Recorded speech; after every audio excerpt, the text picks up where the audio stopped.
Alors, est-ce qu'on peut tout dire dans les spectacles? Je pense que c'est peut-être la question que va poser Audrey. C'est un rapport à l'actualité? Parce qu'il Oui, reste peu de temps. vous en proposez celle-là.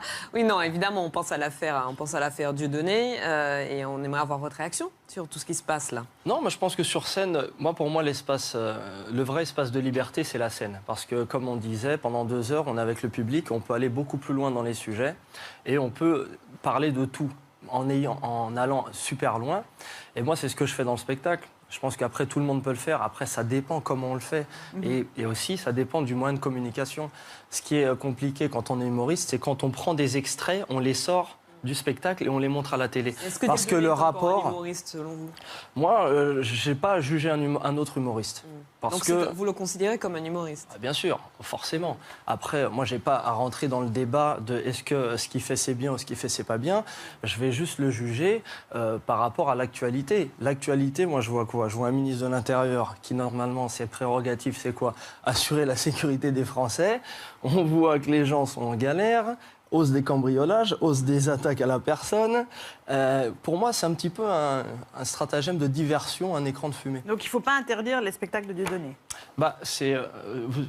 Pour moi, la liberté... la loi, parce qu'il y a quand oui, même après, des incriminations qui sont claires on est d'accord, sauf que là, c'est pas au ministre de l'Intérieur, c'est à la justice de décider. Et après, c'est la justice qui est toute puissante. Et après, le souci, c'est quoi? Quand les gens vont voir les spectacles, moi, c'est ce que je me dis. Je me dis, on est en France, on doit parler à tout le monde. On ne peut pas ostraciser une partie de la population. Et mine de rien, c'est ce que fait le gouvernement. Parce qu'en mettant une partie de la population, en les ostracisant, vous ne parlez plus avec eux. Alors qu'on est dans une période en France où on doit se retrouver, parler les uns avec les autres et essayer d'avancer, trouver des solutions. Donc on peut tout dire sur scène, y compris proférer des propos antisémites, racistes, homophobes, en donnant pas du tout le sentiment qu'on blague. Alors ça dépend. Ça dépend parce que si vous considérez que c'est pas de la blague, c'est votre avis. Mais sur scène, parce que il y a tout un discours au-delà de ce qu'il fait sur scène. Il y a tout un discours politique et qui n'est pas un discour d'humoriste. Alors ça, c'est autre chose. Mais justement, c'est à la justice. Moi, je pense que c'est à la justice de donner son avis là-dessus. Je pense que vous n'êtes pas l'avocat de Dieudonné et qu'en gros, quand on fait de l'humour, on plaît à son public et c'est pas de la politique. Ça veut dire que vous jugez l'homme humoristique, mais pas du tout l'homme politique. Vous avez déjà vu un de ses spectacles ou pas?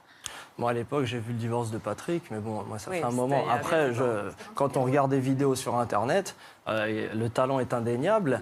Après, ça plaît pas à tout le monde. Il y a les pour, il y a les contre.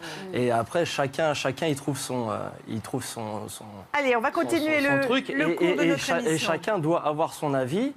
Et je pense que c'est important aussi d'aller chercher l'information aussi sur Internet. Parce que pour se faire son opinion. Souvent, ce qu'on montre à la télé ou ce qu'on entend en radio, c'est pas tout à fait la vérité. Allez, on va